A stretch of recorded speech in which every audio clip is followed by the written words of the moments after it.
ગુજરાત ભાજપના વરિષ્ઠ નેતા અને પૂર્વ મંત્રી રમણલાલ વોરાનો વિવાદ ફરી ચર્ચામાં છે। પૂર્વ ધારાસભ્ય પૂનમ મકવાણાએ તેમના પર ગંભીર આક્ષેપ કર્યા છે કે વોરાએ ખોટા દસ્તાવેજો રજૂ કરીને પોતાને ખેડૂત સાબિત કર્યું અને જમીન મેળવી। પૂનમ મકવાણાએ ગાંધીનગર કલેક્ટરને લેખિત રજૂઆત આપી છે, જેમાં જણાવાયું છે કે 2004માં 4 ભાગીદારો સાથે ખરીદવામાં આવેલી જમીન 2016 સુધી તેમના નામે હતી।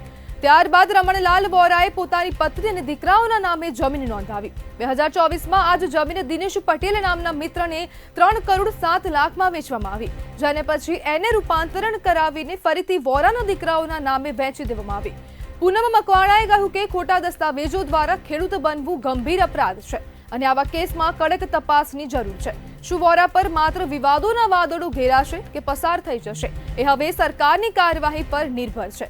જો કે અગાઉ રમણ વોરાને ઈડર મામલતદાર અને કૃષિ પંચે નોટિસ પણ આપી હતી, ત્યારે હવે ફરીથી આ વિવાદ ચર્ચાનો વિષય બન્યો છે। 2016 બાદ જમીન વોરાએ પત્ની અને તેના બાળકોના નામે કરી હતી અને તે જ જમીન બાદમાં તેના પુત્રોના નામે કરવામાં આવી। વોરાનો જે વિવાદ હતો તે ફરીથી ચર્ચામાં આવ્યો છે। આપણી સાથે પાટડી દસાડાના પૂર્વ ધારાસભ્ય પૂનમ મકવાણા જોડાઈ ગયા છે। પૂનમભાઈ, રમણ વોરાનો જમીન વિવાદ ફરી ચર્ચામાં, શું કહેશો? બેન, એક તો આજે પણ ઘણી ચેનલ દ્વારા મને પૃચ્છા થઈ છે જી।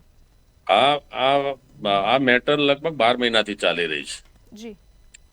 મૂળ વિષય એ છે કે રમણભાઈ જે બોગસ ખેડૂત બન્યા એની તો મને 2004 થી ખબર છે, પણ અમે મિત્રો હતા એટલે અમે બધું અમે છુપાવ્યું હતું। વિષય એવો છે કે પાલજની જમીન છે, આનો મૂળ વિષય જ પાલજની જમીનનો છે, પાલેજ નહીં પાલજ।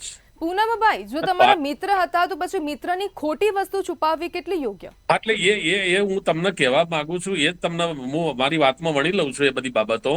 જી। આમાં મૂળ વિષય એવો છે કે પાલજની જે જમીન હતી એ મૂળ એક ડોબરિયા કરીને ખેડૂત હતા, મૂળ ખેડૂત, એને વેચાણ માટે કાઢી હતી। એ અમે સાથે રહીને લીધેલી। હું, રમણભાઈ વોરા ને એક બીજી વ્યક્તિ હતા, અમે 3 જણાએ 2004માં આ જગ્યા લીધેલી। રમણભાઈ એ વખતે ખેડૂત નહોતા, પણ રમણભાઈ કેબિનેટ મંત્રી હતા એટલે ગમે તે પ્રકારે એને સત્તાનો દુરુપયોગ કર્યો કે જે કર્યું એ, પણ એમને આ મામલતદાર ઘાટલોડિયા મામલતદાર તો હવે બન્યું, એ વખતે જે મામલતદાર હતા એમને હાથ ઉપર રાખીને રમણભાઈ ઈશ્વરભાઈ પટેલની આ જમીન જે છે એ રમણભાઈ ઈશ્વરભાઈ પટેલની જમીનમાં રમણભાઈ ઈશ્વરભાઈ ખાલી નામ રાખીને અટક નહીં લખાવી અને જે ઉતારો લીધેલે ઉતારાના આધારે રમણભાઈ ખેડૂત બન્યા। રમણભાઈ ઈશ્વરભાઈ વોરા છે, પેલા રમણભાઈ ઈશ્વરભાઈ પટેલ છે। રમણભાઈ ઈશ્વરભાઈ પટેલે પણ પોતાનું મંતવ્ય પ્રેસમાં આપી દીધું છે, એ બધું સાબિત થઈ ગયેલી બાબત છે। ઘાટલોડિયા મામલતદારે પણ જે પ્રકારે અમે શું કર્યું કે 2004માં જમીન લીધી, 2016 સુધી અમારું નામ રહ્યું જી। 2016 સુધી એટલે કે લગભગ જુઓ ને 10-12 વર્ષ સુધી અમારું 12 વર્ષ સુધી અમારા નામ રહ્યા આમાં જી। પછી અમારી આંતરિક સમજૂતીથી અમે બિન અવેજ ફારગતી લેખ જી। બિન અવેજ ફારગતી લેખ આખી આ કિંમતી જમીન છે, કિંમતી જમીનમાં બિન અવેજ ફારગતી લેખ કોઈ ન કરે, છતાંય પણ અમારા સંબંધો એવા હતા કે જેના આધાર ઉપર અમે બિન ફારગતી લેખ અમે બિન અવેજ ફારગતી લેખ કરીને આપેલો અમારી આંતરિક સમજૂતીના ભાગરૂપે। એ સમજૂતી અમને ફૂલફિલ કરી નથી અને એમને આ જમીન ચલો અમે બિન અવેજ ફારગતી લેખ કરી આપ્યા પછી આ જમીનમાં એમને પોતે વારસાઈ કરાવી અને એમના વારસાઈની અંદર એમના દીકરા બંને એમના વાઇફનું નામ અંદર મૂક્યું જી।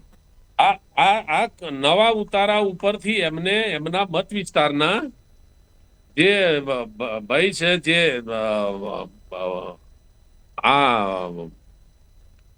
ત્યાંના પટેલ છે એમના અંગત મિત્ર ઈડરના, એમને 3-3.5 કરોડમાં વેચી દિનેશભાઈ પટેલને। પૂનમભાઈ, જ્યારે તમે આંતરિક સમજૂતીથી જે જમીન છે તેમના નામે કરી દીધું, તો પછી હવે કેમ આ વિવાદ તમે ઉભો કર્યો? વિવાદમાં એવું છે કે ફરીથી આ જે સમગ્ર ચર્ચા છે, સમગ્ર મામલો છે, તેમાં ફરીથી તમે કેમ ગાંધીનગર કલેક્ટરને રજૂઆત કરી? જો તમારી આંતરિક સમજૂતી થઈ ગઈ, રજૂઆત આજકાલની નથી, મારી રજૂઆત તો 6 મહિનાથી ચાલે છે। આ પ્રકરણ જ્યારે બહાર આવ્યું એમને એના પછી દાવડની જે ઈડરની જમીન ખરી ને જી એ તો અમારી જમીન પછીથી એમને અનેક જમીનો લીધી હશે આ દાખલાના આધારે તો, જી અને તમામમાં એક્શન લેવાય, એમાં કોઈ સવાલ જ નથી ઉભો થતો. એક જે ખેડૂત જે જગ્યાના નામે ખેડૂત બન્યો હોય એ જગ્યા જ્યારે ખોટો ખેડૂત પુરવાર થયો જી એટલે આખી તમામને લાગુ પડે. તમામ મિલકતો 2004 પછી રમણભાઈએ જેટલી જમીનો ખરીદી હશે ખેતીની એ બધાના લાગુ પડશે.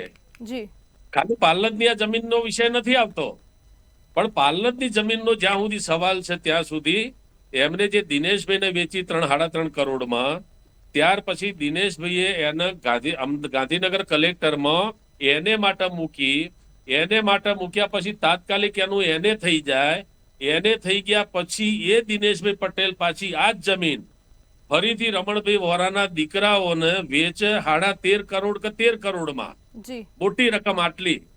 અને આ વેચ્યા પછી આ જે વ્યવહારો છે એને પણ મેં કલેક્ટરને લખ્યું છે કે આ જે વ્યવહારો થાય પૂનમભાઈ, આપને શું લાગે છે કે રજૂઆત કરવાથી કાર્યવાહી થશે અને રમણભાઈ ખોટા પુરવાર થશે? ભાઈ જો આમાં તો હું જે કલેક્ટરમાં પછી હું પણ હાઈકોર્ટ જવાનો છું. વિષય એવો છે કે આમાં અમારું પણ હિત હતું. આ જયારે રમણભાઈ ખોટા ખેડૂત પુરવાર થયા ત્યારે અમે સાથે આ જમીનો લીધેલી છે. જી સાથે લીધી હોય ત્યારે આ પાલનની તો આ જમીનની મામલે વાત આપનો અંગત શું ફાયદો આમાં? મારી વાત સાંભળો. અંગત ફાયદો એટલે આમાં અમે તો ભાગીદાર હતા અમે.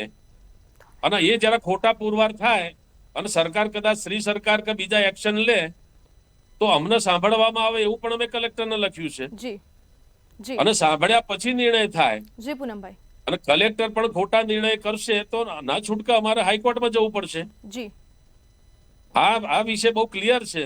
જી એમને જે દસ્તાવેજો કર્યા બંને દસ્તાવેજો એની અંદર દસ્તાવેજમાં ચોખ્ખી અમાઉન્ટ લખવામાં આવે છે જી અને બેંકનું નામ પણ લખવામાં આવે છે. જી હવે એ ચેકો જો ક્લિયર ન થાય ને જી તો એ દસ્તાવેજ ગણાતો જ નથી સરકારી નિયમ પ્રમાણે. જી તો એમને આ 13 કરોડ રૂપિયા જે દિનેશભાઈને આપ્યા જી એ ચલો ચેકો બતાવ્યા છે, પણ એ ક્લિયર થયું કે ના થયું એ પણ એ શંકાનો વિષય છે. જી જો એ ક્લિયર ના થયું હોય તો સરકારી ટેક્સની ચોરી કહેવાય એક પ્રકારનું. જી કારણ કે જો આ ક્લિયર થયા ચેક તો આઈટી રિટર્નમાં ફરજિયાત આવે. જી હવે આઈટી રિટર્નમાં આવે એટલે ચોક્કસ એના ઉપર ટેક્સ લાગે, જી પૂનમભાઈ, અને 13 કરોડ એટલે તો 50% એની અંદર ટેક્સ લાગે. જી જે ટેક્સના સ્લેબ છે એમાં આ તો 30% ટેક્સ લાગે અને 50% ટેક્સ લાગે. હવે એ પણ જો ખરેખર જો એ ચેકો બેંકમાં ના ભર્યા હોય, ચેકો ક્લિયર ન થયા હોય જી તો સરકારનો ગંભીર ગુનો કહેવાય ટેક્સ જી ચોરીનો. પૂનમભાઈ, જી આ પણ મારું મંતવ્ય આ છે, મારું કહેવું. જી પૂનમભાઈ, જોડાવા બદલ આપનો આભાર.